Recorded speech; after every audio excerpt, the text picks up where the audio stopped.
We're now going to have some talks by two discussants, Kate Gordon and Devra Wang, and the format we've chosen here is that each discussant can focus her talk on any of the comments that are made by the three presenters up to now. So first let me introduce Kate Gordon. This is cumulative Kate is the Vice President and Director of Next Generation's Energy and Climate Program. She has a focus on transitions to renewable economy. She also looks at the important interactions and connections between clean energy and economic development, and she's a regular contributor as an energy expert to the Wall Street Journal. And also just taking the stage right now is Devra Wang. Devra is Director of the California Energy Program for the Natural Resource Defense Council. And in that capacity, she promotes energy efficiency, renewable energy, and other solutions to various environmental problems, especially climate change problems. And I must say that Devra has also been very much involved and can take some of the credit, I would say credit rather than blame, for California's AB 32, the Global Warming Solutions Act. So now that our original presenters and discussants are here, we're going to have some comments by the discussants, and then that will be followed by some general discussion. I'm going to moderate a discussion among all five of us. Yeah. Hi, everybody. Those were amazing presentations. Thank you so much. And I guess we have about 5 minutes to dump all our reactions on them, and then we'll have a conversation. So to do that in 5 minutes. My work in general has been very U.S. focused and very at the intersection of politics and policy. And so I will kind of talk from that perspective a little bit. The first thing that really struck me with these presentations is that I was very happy to see behavioral change talked about at the same time as policy and technology. We often talk about policy as if it's and technology as if either one of them can be the sort of silver bullet to this whole problem, that if we just got the right economy-wide cap and trade policy, everything would be resolved in the United States. If we just got the right technology drivers and the right R&D investment, everything would be solved. And I think it's a real mistake to kind of take that silver bullet approach. If we take a step back, and what I've done in general is looked at this not as much from a sort of technology lens as an economic development lens. If we take a step back and think about integrating all kinds of different policies, but also education and behavioral change, that's really where we're going to have to go to solve this massive, enormous problem that we're facing. So sort of number one thing is there's no silver bullet. I think Mark might have said this, that we kind of know what the policies are and we're just having a hard time getting them passed politically. I think that's right. But we also know what the policies are, but we need to be integrating those policies with education and behavioral change goals. So that no silver bullet was my first big reaction. My second big reaction is, though, that behavioral change, I think, isn't divorced from policy. So, to give a California example, we're doing a lot of work in California right this second on implementing a proposition that just passed in November called Proposition 39 that we hope will put a bunch of money into California K through 12 schools for energy efficiency. Energy efficiency, as everyone in the room probably knows, has a major behavioral component. You can basically get your savings or not, depending on whether you maintain the systems you put in place and have the behavioral component.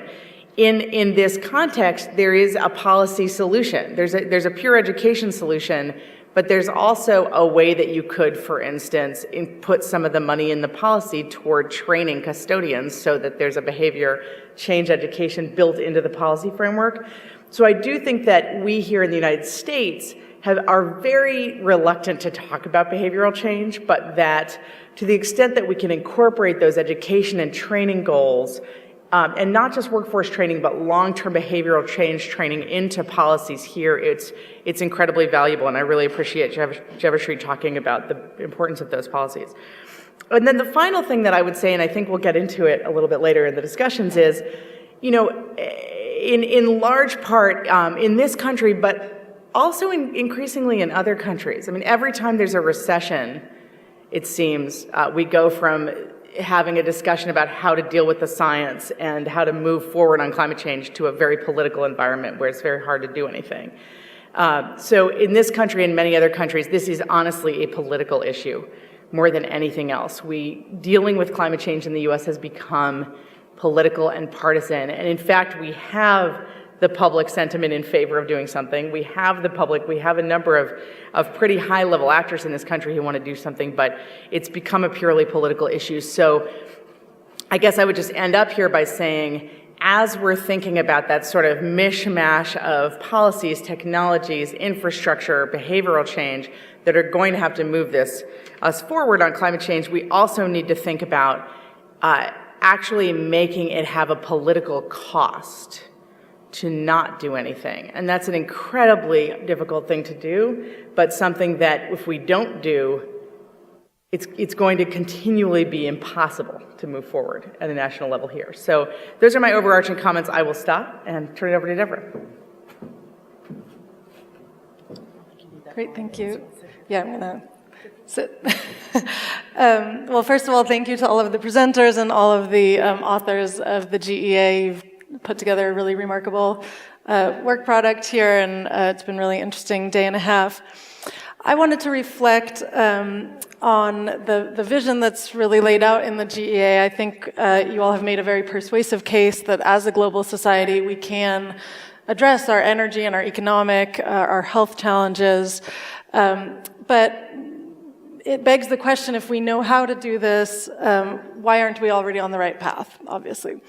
And I think that there's a very long list of root causes of why we're not on the right path, and I wanted to just spend a few minutes on one that I saw as a theme emerging from these 3 chapters. And that is that our energy systems as a whole really haven't been focused on supplying the right product, so to speak. So what do I mean by that? Well, we're focused on supplying energy at low prices. That sounds pretty good normally. What's wrong with that? Well, we've heard a number of times that consumers don't actually care about energy in its own right. Consumers care about energy services. Consumers don't care about the price of a unit of energy. They don't even know what that unit of energy is. They care about the cost of the energy services, light or warm homes, etc. And similarly, in the transportation sector, consumers don't care about mobility, simply being able to move around. We care about accessibility, being able to get to the places that we want to reach conveniently, whether it's work or the grocery store or school. And now this can often sound like a semantic debate, energy versus energy services or mobility versus accessibility, but I would argue that it's actually a very fundamental cause of why we're not on the right path, because we've set our sights on the wrong objective. And I come from an engineering background, so I tend to think of it as if you're optimizing for the wrong variable, of course you're going to get the wrong answer in your system. And so I think we really need to think about refocusing our entire system on the objective that society actually cares about. Yesterday, Arun Majumdar noted that our electric grid is stuck back in the days of Edison and Tesla, and I very much agree. But it's not just the grid itself, it's not just the technology, it's also our policies, our regulatory frameworks, and our business models. They're all stuck in the days of Thomas Edison. And I think that is in large part why we see this enormous gap between what can be accomplished on energy efficiency, as a number of people talked about, and what's actually happened, because we have structured our regulatory frameworks and our business models such that the boundaries put all demand-side options off the table. They're outside of the blinders, essentially, that we have on our system. And so we need to refocus the direction that we're looking in order to make all of those great solutions that you all have talked about part of the system that we're driving towards. I think a great example there is the utility sector. We haven't talked that much about utilities in the last day and a half, but they're very central players in this vision that the GEA has laid out. If you think in the United States, utilities account for more than half of our carbon dioxide emissions, a similarly large fraction globally. But the thing that I think should give us all a moment of pause is to think about the fact that utilities are public entities. They're either publicly owned or they're publicly regulated around the world. So everything that utilities are doing is driven by public governing bodies. So this is a clear mismatch here. If the public governing bodies are driving the utilities in a path that is not leading to all of the benefits that have been outlined, what's wrong? And again, I think it's because all of our regulatory approaches and business models are stuck in the mode where they began 100 years ago when the focus was simply on infrastructure expansion. We're getting more and more steel in the ground was a great thing, and so all of our incentives are aligned to continue to put more and more steel in the ground without a focus on what consumers actually care about, which is the end services that they're getting from the energy system. So I think one of the fundamental challenges that we face is the need to really reinvent the utility business model, reinvent the regulations that are shaping those utility business models. And I wanted to just emphasize one of the things that Anand talked about this morning. We've talked a lot about the need for research and development and innovation in energy technologies. And that's critically important, I absolutely agree. But we also really need innovation around regulatory approaches, innovation around business models. And so I hope that we'll all take on the collective challenge of figuring out, given the vision that the GEA has laid out for some of these scenarios that can provide all of these co-benefits, how can we create the sustainable businesses that will lead us in that direction? How can we create the regulatory frameworks that will encourage them so that we aim our sights in the right direction instead of continuing down this path that we're on simply because of the legacy of the system? So I'll stop there. Thank you. Well, I think we have a lot of stimulating ideas here, and I want to sort of probe further with some questions to all of you. And with any of these questions, I invite any of you to answer. But as I listened to Joyashree's presentation, as well as the recent comments by Kate, I see a articulation of three main avenues for policy to deal with improving energy efficiency and making energy cleaner. One is to try to encourage a change in social norms, to change preferences and attitudes. A second is to try to, whatever the attitudes or preferences might be, to provide incentives, for example, price incentives or subsidies to change behavior, even if the attitudes haven't changed so much. Third, and Kate mentioned this just briefly, public investment in infrastructure. So I think those are all promising directions. What strikes me is that we can have a lot of ideas about what we need to do, but it's not so clear whether what we're able to do. That is to say, where are the political roadblocks, or put the other way, where are the political windows of opportunity? And I was struck by Mark's comments toward the end, despite my having cut him off too early from his time, about the successes in Canada. So I'd like to invite any of you to say, where are the opportunities here? Where can we overcome the political obstacles? To go beyond articulating what we would like to do and actually see what we can do. Anybody? Yeah, Joyashree. I would start with the last point which I mentioned in the last slide, and which, last but one slide, which really shows that, yeah, can you hear me? I think so. Yeah. Yeah, so what I wanted to say is that basically all the business model, all the political will, or all the consumers are behaving within a particular socio-economic setup, which says you just go on consuming more. If you are polluting more, which means that you are producing more. And so that's good for your economy, right? So you are using more coal, you are using more car, and you are using more food and wasting more food, but that waste doesn't show up in your national income accounting, and which is the accounting framework which makes your budgetary allocation by the political parties for all the activities, so sectoral flow of income and the expenditure. So basically, unless you change your structure and the framework and the goals of the economy, so all economies are now thinking how to produce more and how to produce more and how to increase income and consumption, right? So basically, you are not allowing them a scope for choosing a better alternative. Say corporates, they are promoting eating more meat. You go to the hotels, that hotel we go where they serve bigger piece of steak rather than a smaller one. So whether we can eat it or not doesn't matter, but we just go there because that's how that is being promoted. So that's what I'm just saying is that, so it's not the well-being, not the constituent of the well-being, the health, whether you are having a healthy life or not. If you are spending more for your heart diseases, then your GNP goes up, your income goes up. So I think it's a need for changing the whole framework, what really matters. And there really, the economists, social scientists have a very important role to play. And for a very long time, these are in discussion, but they really need to be implemented now. Thank you. Mark? If I could just add something.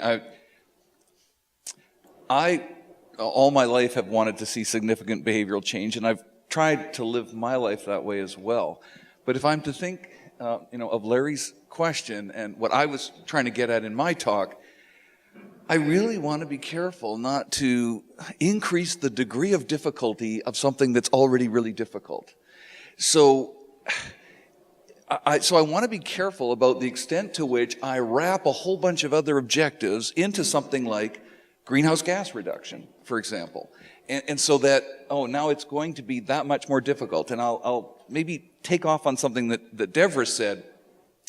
You talked about mobility and said, really, it should be accessibility.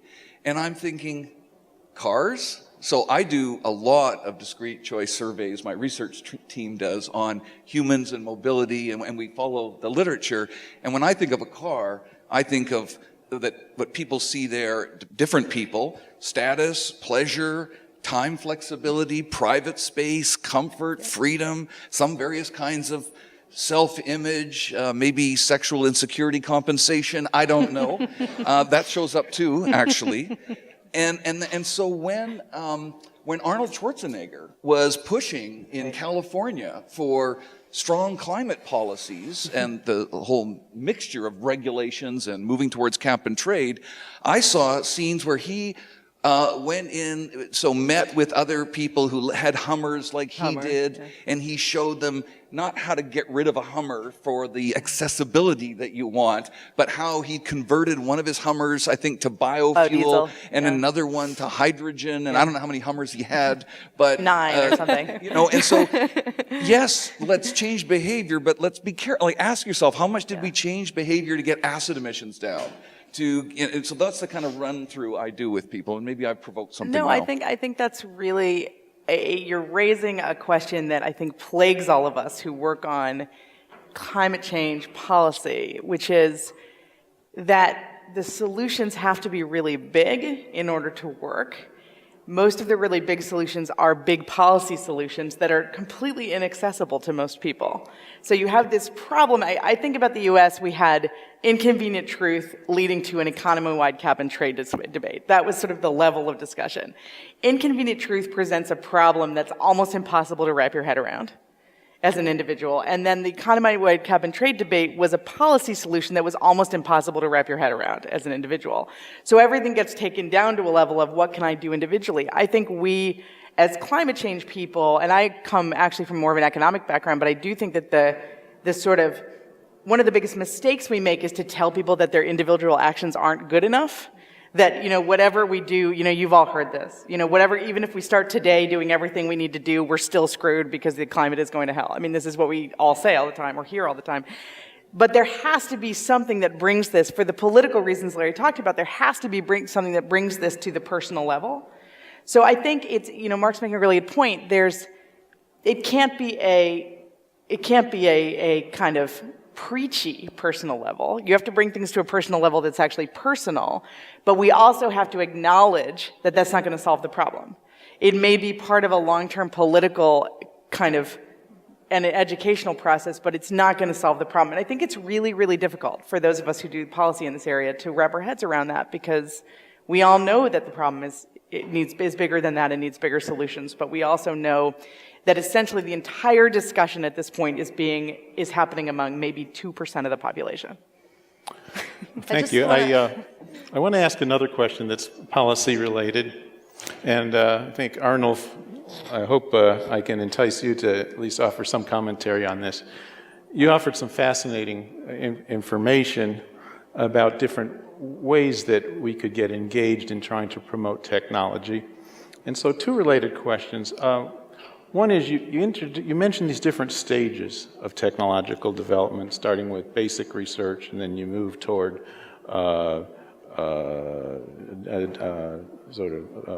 demonstration, then diffusion, market, and then commercialization. Where do you think along that chain we would best put our efforts? There is a line of thought that suggests that public policy and incentives to innovate are most productive at the basic research level, and that we should leave out the later stages. But then some of what you suggested in your slides might indicate otherwise. I'd be interested in your thoughts along those lines, and in thoughts by any other panelists as well. Well, Larry, I think it is useful to make a distinction between money and effort. So clearly, public sector money, which is extremely limited, needs to focus on where the bang for the buck is the largest, Sure. which is in the early phases where innovation efforts are cheap. R&D is very cheap in comparison to market formation or diffusion investments. I mean, that's why we have done this in innovations. Not just cheap, but more productive. Well, productive. There's high risk, so a lot of innovations fail. 95% of innovation efforts fail. But, R&D globally requires $50 billion, market formation about $150 billion, and diffusion investments are $1.5 trillion. So just to give you the relative orders of magnitude. So clearly, if the public sector wants to invoke radical change in the diffusion phase of technology, in the actual market deployment of a technology, public sector doesn't have the money. So the money needs to be focused there where public sector money can leverage private sector money significantly, and this is in the earlier stages. But money is one thing and effort is another. So at the risk of provoking a little bit and in the interest of a discourse, I would say don't spend any money if you're not prepared to do the effort to put in regulation in place to provide the appropriate market incentives for the deployment of the new technology. So sorry, Sally, to use CCS as an example, don't spend any public sector money on CCS if you're unprepared to impose a carbon price, because without the carbon price, this add-on technology will never have a market.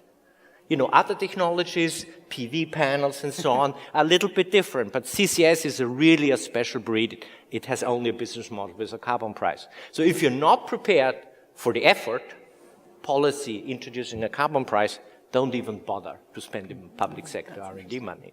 And I think the usual political discourse, I'm cognizant of the realities obviously, is of course different. You basically want to take a shower, but not to get wet. So you want to pretend we do something on climate change. The Bush administration, if you allow me this political characterization here, was a classical example. So you don't want to do anything on climate change, so you say, oh yeah, we'll spend $5 billion on, I don't know, the hypercar or something like that. So R&D is often misused as a kind of symbolic gesture in order not to do the policy effort. But this is, from our perspective, an absolute ineffective innovation policy intervention. I'm going to provoke you even further. I think you said 2 things. One is what most economists would agree. You should think of the bang for the buck and allocate funds where you can get at the margin the highest bang for the buck. The second thing you said was that the bang for the buck depends a lot on whether you have complementary policies in place that, for example, allow CCS to flourish, that is, have a carbon tax in place. But there's a question also about the breadth. That is to say, where does the R&D go in terms of what industries or what parts of the economy? We've been talking about energy here, But there's this line of thought that says we shouldn't be picking winners. We shouldn't be deciding on particular technologies. If we're going to have R&D subsidies, they should be broad-based and not only cover all the energy sector, but cover the economy as a whole. And the critics would point to Solyndra or would point to certain failures and suggest we shouldn't be doing that.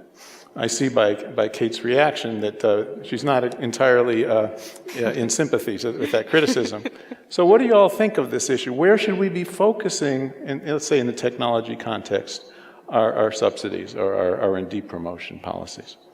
Is there a problem with picking winners? Yes, go ahead. Oh, I was just shaking my head at Solyndra because there are so many things that happened in that case that were out of the control, that weren't about picking winners, that were out of the control of many of us. The only other thing I'd say is that I think a lot of people look at the Recovery Act as an example of what you were talking about, where there was a lot of R&D investment without the market forcing policy. But I just want to remind everybody the point of that was it was supposed to go hand in hand with an economy-wide cap and trade program. And unfortunately, the cap and trade part didn't pass, and the Recovery Act did. But it ended up providing a great example of what you're talking about, which is a lot of training for jobs that didn't end up existing and a lot of R&D investment for technologies that didn't end up being cost competitive. So, although it had a lot of good things too. But it's a great example, it just underscores what you're saying. Yes, Mark. Well, so first of all, I really agree with what Arnulf said, and that's, I hope that's the message you got from my talk about the need for the compulsory policies. And so I am much more thinking about not the R&D side, but the adoption. But then I did make some quick comment there about that if political acceptability meant that you were mostly politicians are going for regulations because they're sort of a little more under the radar, at least various kinds of regulations. And I will note that the modeling I've done with other people for California shows that you would have achieved 90% of what your target was to 2020 without ever putting on the cap and trade. Like that it's sort of picking up the remainder right now. It's all those regulations you did. And so for me, what I said was, as an economist, my goal with regulations is to try to see if we can make them a little closer to what a price instrument would be. And I'll give you two examples. One is I take pride that the policy for electricity in British Columbia is a clean electricity standard rather than a renewable portfolio standard. So it said in there, you could use natural gas and coal, but you had to have carbon capture and storage. So it didn't say we're only going with renewables, right? It said, so we are, we're trying not to pick Give winners. partial credit to natural gas, for example? What do you mean partial credit? Well, when you say the object is clean energy rather than renewables per se, Yeah. how would you structure the standard? Well, we structured it so that, we defined a zero emission technology in a way that you could do natural gas with carbon capture and storage, so there would be a little bit of emissions, and likewise coal with carbon capture and storage.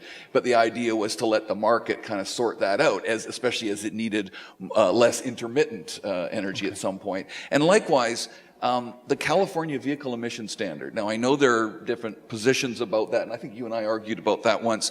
I liked elements of that because it had these categories: zero emission, ultra low emission. I think now it has super ultra low emission, low emission, and so it was saying, get out there, industry, and you got to try to get into each of these slots. And then as a regulator going forward, industry was able to come back to them and say, you know what, I don't think we can make it on the zero emission right now. But what if we do more with the low emission and still get the same environmental outcome you want? So there was that kind of a regulation that's kind of driving technological change, creating a niche market for these technologies, but then also helping out along the way. Your comment, Mark, is sort of consistent with the theme I heard from Joyashree about how we have to think of things from a systems perspective, and also what I heard earlier about we have to think about what are our ultimate objectives. But I still didn't quite get an answer to this question of picking winners.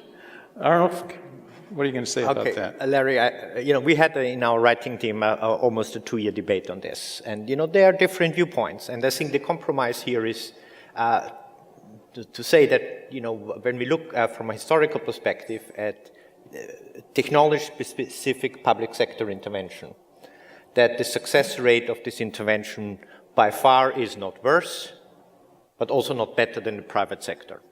So the private sector is as bad as picking winner than the public sector. But of course we have a larger legitimation problem. We need to justify the public sector.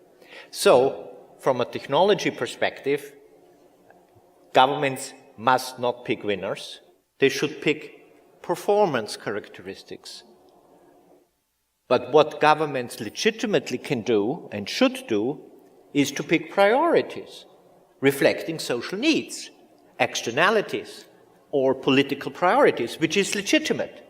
And so therefore, where you allocate the funds is a legitimate political decision-making process, hopefully informed by science and by transparency. And this is, I think, that's why I have presented this rather abstract analytical concept, because I think we are now ready to provide this kind of information and to say, okay, now we move the public discourse of how much money we spend on, I don't know, transportation, hypercars versus building codes or things like that. Or public policy in some cases legitimately can pick a priority area because it represents a unique window of opportunity. In terms of characteristics?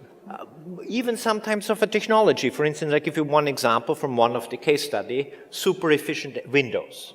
So the Swedish government put out a tender to firms and say, if you supply us with a super efficient window, 1 watt, okay, so really super efficient window, we will buy a minimum guaranteed amount of 300,000 windows per year for the public housing projects in Sweden. So we have a captive market. This is social housing, so it's a public objective to lower the energy costs of the poor residents in public housing, and it's all public procurement. You're not saying by which technology and which firm, you make out the competition, and the competing firm actually put a tender up with a design, got the contract, and all of a sudden you had a new design and a new entrepreneurial business model actually operating, and this firm is now extremely successful and exports all over Europe. So in this particular case, you're very specific, but you're legitimately specific in terms of public policy intervention because you perceive a unique opportunity in creating, a new product, a new business model, and a new export commodity for a small open economy like in the case of Sweden. Yes, Devra. I agree, and I also want to highlight the important interrelationship between the performance standards and regulations spurring innovation and research and development in the private sector to leverage the public sector investments, because we see that there's a tremendous amount of private sector innovation that goes into meeting performance standards. Take the federal light bulb standards, for example. It's gotten a lot of attention and press in the United States. And as much research and development that went into the early days of developing better lighting technologies from the public sector, that simple performance-based standard that says light bulbs have to emit the same amount of light but use less energy has spurred an order of magnitude more private sector research and development and innovation than you could get from the public effort. So these really do need to be complementary, and I think that as Kate said, policymakers are so often searching for that one silver bullet, just give me the one answer, and it really does a disservice in the policymaking process to try to trade off any of these elements against each other, because you won't succeed unless you get the whole package, and we need to be communicating that effectively. But just really quickly on that, I completely agree about performance standards, but there are situations where there are high-risk investments that we need to make to move a sector forward. I mean, the loan guarantee program tried to do that. It had a very low default rate overall, so it did quite well, actually. But, we've done this historically forever. I mean, the reason we don't worry about it that much in the U.S. is that we mostly do it through the Department of Defense, which its entire purpose is to pick winners. But it does it within a context of national security, so we don't ask a lot of questions about it. That's where solar panels came out of. That's where a number of other energy microgrids are getting advanced in the DoD. We do pick winners all the time. So it's sort of a false discussion. I mean, we're talking about a major social purpose or a national security purpose here, and we should just accept that this is something we do. Okay. And doing it through performance standards may be the most efficient way to do it, but it is something we do and we have always done. I want to ask one more question before we then move to questions from the audience. And one theme or one issue in Mark's talk was he emphasized that there is a need for compulsory policies. They can take many forms through conventional regulation, performance standards, pricing policies, cap and trade, carbon taxes. So I want to be specific here. In the EU ETS, the European Union's emissions trading scheme, as you all know, that experiment has led to very low prices recently, and many critics have argued that this is an indication that this emissions market approach was a failure, and others would disagree. What can we learn from what happened in Europe under the European Union's emissions trading scheme? Does it mean that we should stick with cap and trade as in California, but do something different? Should we stick with the approach in Europe, or should we move away from cap and trade toward carbon tax, performance standards, whatever? What's the lesson here? Devra. Yeah, Mark? Okay, well, I'll start. So if you do cap and trade, then you're focusing on the emission level. I mean, I'm setting aside if there are offsets in there and some other, what I will call loopholes, but if you're putting a cap on something, you're saying, I don't care as much about the price, I'm trying to cap something. And so if your society stays within that cap, whether because of economic recession or whatever, it achieves its environmental objective, I don't see why you'd then be complaining if the price went really low. And in fact, the price going really low sort of is helping your economy in a time of recession. It's basically saying, look, we made the emissions level, and so now the price is low. Now, if you're looking at it, though, from a longer-term perspective where you're saying, I'm putting in this cap and trade because I really want to get to a different level of emissions at the end of the day, and I'm hoping for long-term investment and some stability for an investment, then really what you're saying is actually, I want to give two signals out there. I want to give a cap signal, and I want to give some kind of price security signal for people who are investing in innovation, people who are investing in capital already as part of on the demand side. Then you have the option of designing a cap and trade in ways that it does both of those things. You put a price floor in there and work on mechanisms like that. And I may have read something by you on this, but I know Paul Joskow is, other people have written on this. And so that's my response. So I was just in Europe recently, and there was much hand-wringing about that low price. And I at least tried to point out the economist perspective, which is, hey, you're just having a recession right now, so that price is going down, and that's how you designed the thing. So, if you're not happy with that, do it differently. And yes, Devra? Well, I think cap and trade is an interesting policy tool because low prices can either be a sign of success or failure. And it's very hard to figure out which one to the lay public, because it can be a success if you've found much cheaper ways to meet your emission reduction objectives. That's great. Or it can be a failure if you design the policy wrong and you set the cap too high. I think that, Europe clearly led the way on this policy, but there's also been a lot of lessons that other jurisdictions, including California, have learned from their experience. And California in particular has made a number of changes in our cap and trade program to learn from some of their lessons, including getting a solid reporting system in place in advance of the start of the program, setting the cap tightly, and ensuring, hopefully, as the program continues to roll out, that there's no windfall profits associated with the distribution of the value of the emission permits. So I think we've all learned a lot of very valuable lessons from the EU. And to your point about cap and trade versus a carbon tax, I want to go back to the no silver bullet point. And Mark just raised that in California, the cap and trade program is a small part of California's efforts to reduce greenhouse gas emissions. It's a very important part, but it's less than 20% of the emission reductions that we're expecting. And there really, again, is no silver bullet. In order to get an economy-wide emission reduction, we can't just rely on one policy tool. We need to go after all of the different regulations and performance standards in the utility sector, in the transportation sector, and these economy-wide approaches to back that up.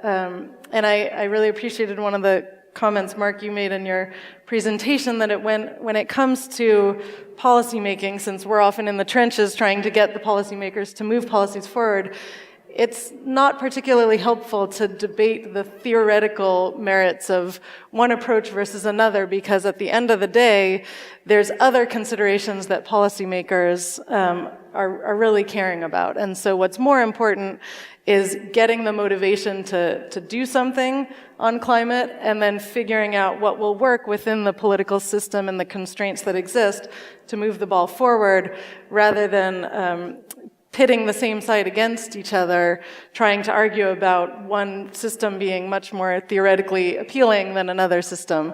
So the very practical approach that you outlined is something that rang very true to me, having gone through some of these battles. We'd like to invite folks in the audience now who have questions. Except for John Wyant, I don't think after yesterday's introduction of Naki, we should allow him to say anything. Well, we'll make an exception. Go ahead, John. Poor John. You may regret this. I again want to speak on behalf of all the incredible young people I've been fortunate enough to deal with at all levels at Stanford, all disciplines. First of all, Arnulf, you'll see on the tape somebody flipping you a bird when you said it's okay at Stanford to be erudite, intellectual, and let society go to hell in a handbasket. That may be true at Yale, but I don't think it's true here. With that, I'll talk to you later. Second of all, I think these young people would find this particular panel extremely inspirational, each and every one of you, particularly Devra, Devra and Kate, I would say. But I think they would say that's not good enough. For two reasons. I think they're tired of waiting for political will to emerge. They're tired of waiting for public policy to save us all. They're ready to take action. These are not the protesters. These are the people in business, government, law, etc. So I want to end this with kind of a personal observation based on a good friend of mine, a guy you probably all know. He's done energy efficiency, so I'm going to limit it to energy efficiency. Half in here, half in the US, half in Australia. So his perception is, in Australia, you can go straight to the consumers, maybe through surrogates, but straight, no regulators, no whatever, no political process. Here you got to go through the utilities. So now you can probably guess what I'm going to say. Do we really believe either the utilities, and you guys are the experts on this, either the utilities or the regulators actually represent the interest of the consumers or the public at this point? I would say that situation is slightly better than average in California, but in most of the remaining 49 states, it's totally awful. Look at the Southeast, we all know that. So what are you going to do? I think what's going to happen is we're going to see innovative new business models using social media and a whole bunch of stuff us old guys don't actually know anything about. And they're going to go directly, I was going to say to the people, but that sounds too airy-fairy. They're going to go directly to the consumers very rapidly. So I think over the next 10 years or so, you're going to see that part of the revolution. I think that fits in the framework that's been laid out by the GEA, but those are just the initial conditions for these guys. I feel very strongly, and I think you guys, so far, are my favorites to help them along, because I've gone as far as, I've told them they need to learn Krav Maga to be successful, and now they've learned it, and I'm at the end of my ability to help them. I think all you guys could help them along. So if you see them, I have a few NDAs operating here, but I could give you a few names if you're interested. Thanks. Any responses? Sure. Well, I mean, I think it's obviously great to go straight to the consumer, and that's an important part of the picture. But if you look at where the investment flows are going in the country, they really are flowing through the utilities.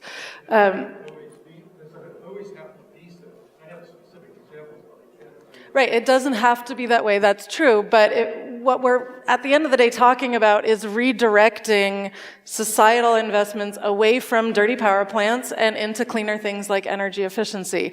And you can either do that the hard way, fighting David versus Goliath against the huge entities that have massive profit motives to go out and keep building power plants, or you can do it the easier way by trying to redirect those investments. So I agree with you that the regulatory structures today generally are not representing the best interests of consumers. That was one of my main points, that they're stuck in a 100-year-old framework that was simply focused on infrastructure expansion, not on what consumers actually care about.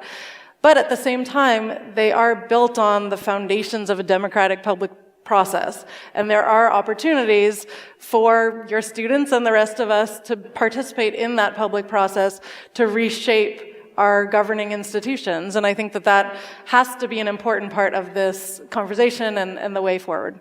I know that we have short for time, but super quick. I have a lot of optimism when it comes to utilities, actually. I think if we're going to see disruption, we'll see disruption in the utilities, and we'll see it in the car companies, thinking about the transportation side.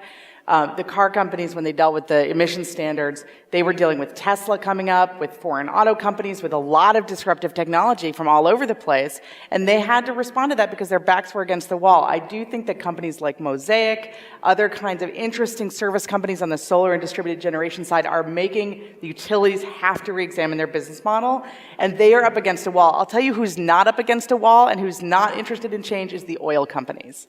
I don't see them as being change agents in this conversation in the same way that the utilities are, but I do have optimism when it comes to the utilities. But you were talking about efficiency. I mean, the utilities have never been able to stop someone from going downstream of your meter, knocking on your door and doing efficiency. So I don't see that there was this barrier there. I mean, that's why I've kind of come around to the world where I believe in regulatory solutions to efficiency. I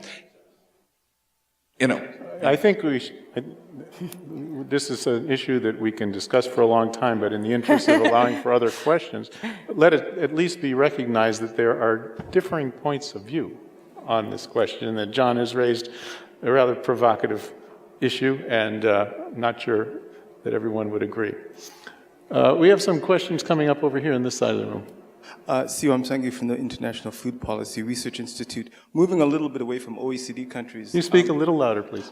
I was thinking more about the non-OECD countries and the informal sector. I believe that was implicit in a lot of what was discussed, especially in the case of India, as being players. The success of irrigation technologies in India, very much a part of the ICTs in Africa, another example where the informal sector gets in there. My question was sort of how do we include them in this space for experimentation? I'm thinking of Martin Fisher, who was here at Stanford, who actually developed technologies that the informal sector could go out and reproduce and make a profit from, some of them being cook stove technologies, some of them being treadle pumps and other things. So how do we get them, especially to help the diffusion in developing countries?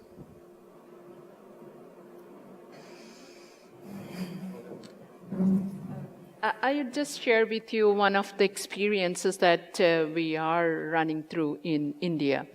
There are, say, in the mobility sector, we are doing that research in the mobility sector, and we are trying to see that at the grassroots level, what are the experiments which are happening, and whether they are sustainability consistent or not. And then we find that there are a lot of experiments which are happening at the grassroots level, but then they are not getting the right kind of, the political and the policy support, and they are actually emerging in the unsustainable path.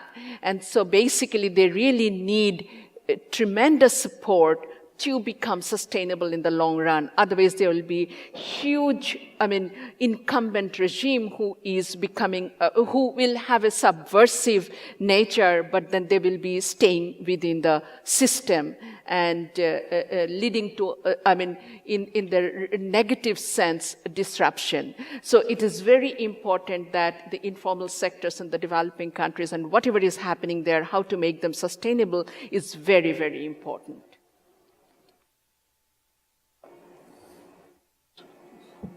Yeah, okay.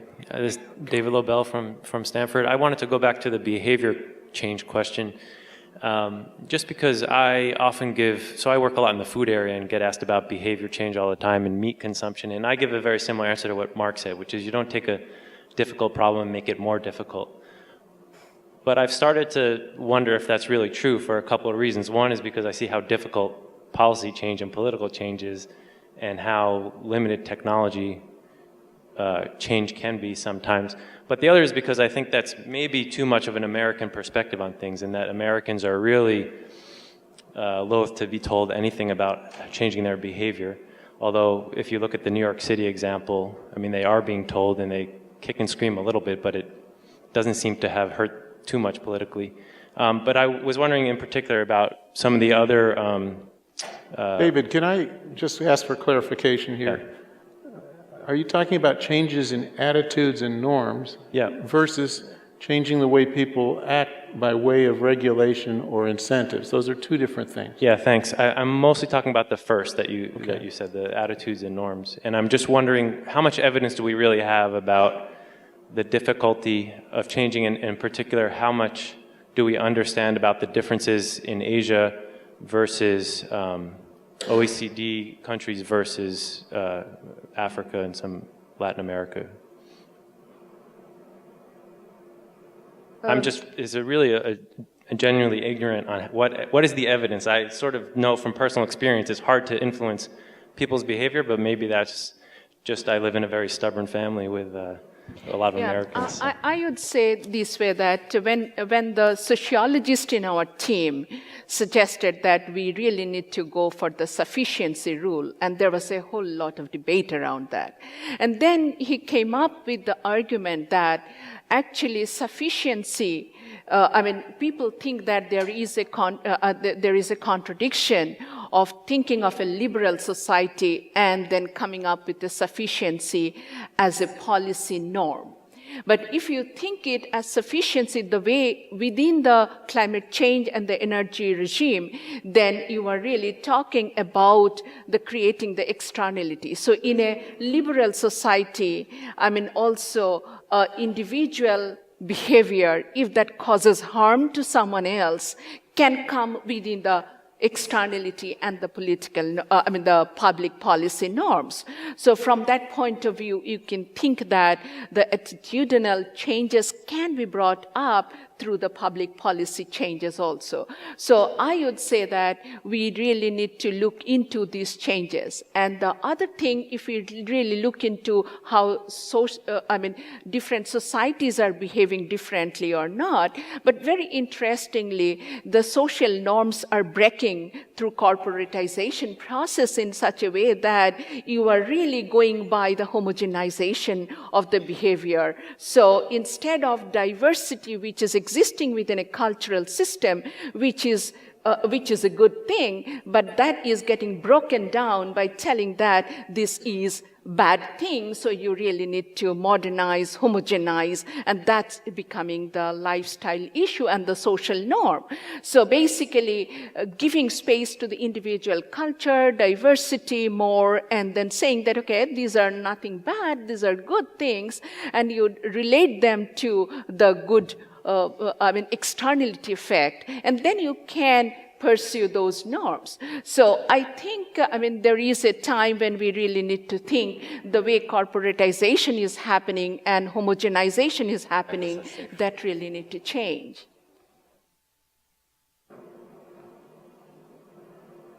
Tom Stevenson, co-chair of the Hoover Institution's Energy Task Force here at Stanford. And my question is really for Mark. We've been intrigued with the prospect of a true revenue-neutral carbon tax as a way to level the playing field and reflect the true cost to the economy, to the environment of CO2 emissions. We've been underwhelmed by our observations of what's transpired with cap and trade. Seems to lend itself too much to manipulation and mischief. We've actually, Larry Goulder is a member of this task force and has participated in a lot of these conversations. So but we've spent some time. I don't entirely agree with all of your perspective. We will continue our conversations. I'm not quite as concerned about cap and trade as you are. but we've spent some time with the folks in the government in British Columbia. We've looked at what's gone on in Australia. My question to you is really what have you observed from your work and how this concept of a revenue-neutral carbon tax may spread elsewhere? We hope that it would have an opportunity here to avoid the politics of the right and the left, in the sense that if it isn't a tax, then the right's not going to get upset, and the left is going to be enthused about the price back of fully reflecting the costs to the environment and the economy of CO2 emissions. So I'll be very brief. I've written a chapter for a book that came out last year, The Policy of Environmental Taxation, or the Handbook of Environmental Taxation, so I can get you a copy of that, and which I sort of broke down. I worked with some political scientists who were doing a bunch of public surveys at the same time, and that's what drove me to do the survey work that a PhD student is doing for me right now that I showed you a tiny bit of. A couple of things I will say. One is the politician who implemented that was both a policy wonk, so really interested in policy, and a right-of-center politician, and a risk taker. So I had to ask myself, what's the probability of finding all three of those things somewhere around in North America? And I started to understand why nobody's copied what he did. And at the same time, if you can get a right-of-center politician to do this, when he came out with the carbon tax, we had the whole business community on side, because they believed that some other policy like cap and trade or a bunch of regulations would come in. And so it was fantastic to see how this rolled out in a budget where they couldn't give away that the tax was coming, but they'd given enough behind the scenes negotiations, discussions, so that the word was out. And in fact, the business community thought that it wouldn't be a revenue neutral carbon tax, so they were elated. So expectations management is good. Like they thought, oh, some of this money is going to go for whatever wish list. And so I learned a lot about how you roll out something like that. The last point I want to make, though, is that in that survey that I've got my PhD student Katya Petropavlova working on, I wanted to show you that the opposition to the carbon tax might have been 45%, and there's still support of around 50% in British Columbia now that it's in place. Not ready to increase it, but to get it stay at the 30. That 40% opposition can be amazingly vocal, powerful, distorting, and that's what we really saw in an election where the Social Democratic opposition promised they would get rid of the carbon tax, but fortunately the recession of 2008-2009 came along and people voted right of center and hung on to the carbon tax by default. So very difficult the way people play politics with something like that, and everybody assumed, polls showed, that they were worse off by the carbon tax, whereas our own macroeconomic modeling showed only a few rich people were worse off with the carbon tax who happened to have a second house and travel a lot. Everybody else benefited. But when you surveyed people, if they were suburban commuters, if they lived in the north, if they were rural, they just all believed that they were worse off under that carbon tax. Well, we're out of time. I know that a lot of us still have questions we'd love to ask, but please join me in thanking this panel for a stimulating discussion.